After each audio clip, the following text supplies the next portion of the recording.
sports stacking is an activity designed about stacking and upstacking specially designed plastic cups. Individuals have various patterns they have to learn to stack, and they learn to stack using both hands, and they try to stack them as fast as they can, a pattern and a sequence.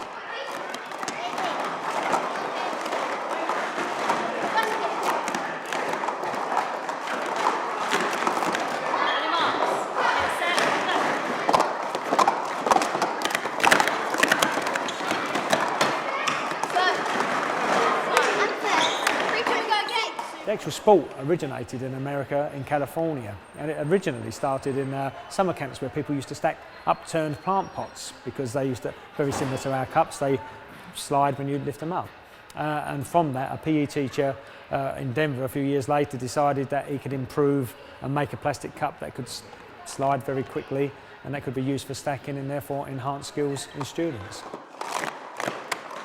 Boys and girls, this is what we're going to do. This is a timed relay, okay? There's 4 people in each team. You've got a set of cups and a 3-6-3 on the table. The rest of the team are back equal to that bollard. That's 5 foot back. When I say go, the first person starts the timer and does a 3-6-3.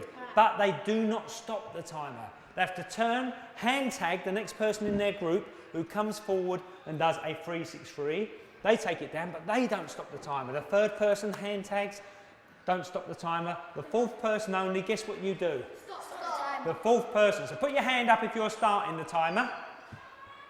Put your hand up if you're stopping the timer. And put your hand up if you're not going to touch the timer at all.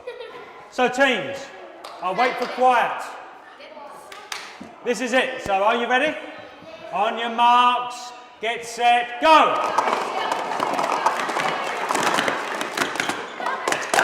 Make sure you do your hand tags, some 4 hand tags.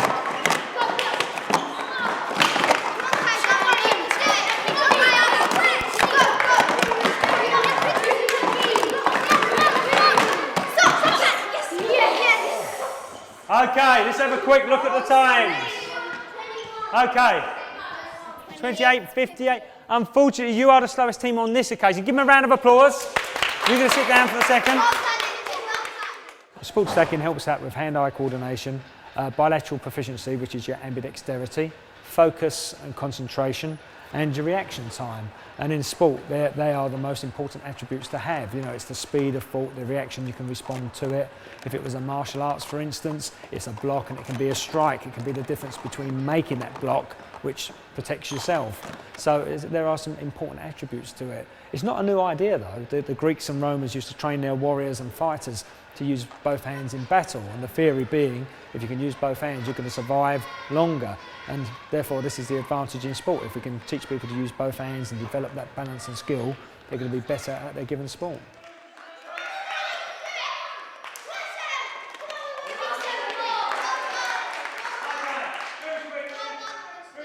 Well, it was introduced to me by another mentor, and I thought it was a really, really good, fun activity that children could easily pick up and we could introduce into our after-school activities and lunchtime activities. I thought it had lots of benefits in terms of concentration and focus. It's really good for hand-eye coordination.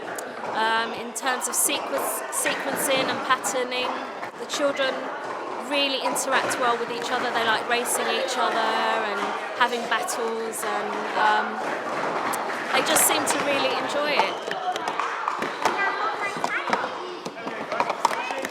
Well, it actually makes your brain work on both sides, and it makes you help you concentrate, and it's really fun. It's a fun activity to do, and it helps you exercise your hands as well a lot.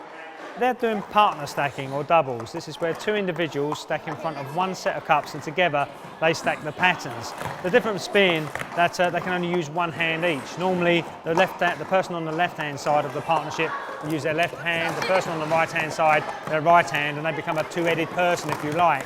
And then together they're not only stacking the pattern and sequence, they're having to react specifically to what their partner's doing. So if there's a fumble or trip, they're having to watch and wait for them themselves to take that moment and be more precise. It's a bit like playing doubles badminton or doubles tennis. You're having to really respond and work with a partner. to attempt a 3-colour mix is hard enough because you're having to think of how you want the cups to finish up in order that when you collapse them, they're in the same order as when you started. But this young lady is actually having a lot of fun and challenging herself doing it with her eyes closed. So it's quite unique.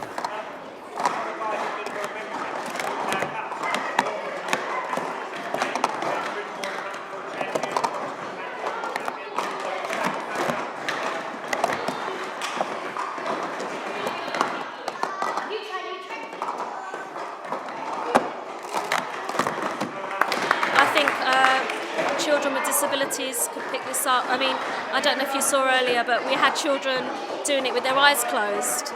We do have a couple of children who are autistic, and we have children with some physical disabilities as well. And the good thing about it is they can just take their time and do it at their own pace. Court stacking is designed to give those lacking in skills that they would require to play sports, and for those people that have those skills, an opportunity to enhance them further so they can take their sport to a next level. Everybody in their nature has got a passion and loves puzzles and likes to actually be more competitive than what you would think. We work with students that have never been on your football teams and netball teams, but you watch them practice, and as they get faster, they start to time themselves and set fast times, and you can see it in their face, the success. You know, I've actually set a faster time. That's competitiveness, and it's a good thing to have. You need it by nature to be able to survive, especially in this world, in this day and age.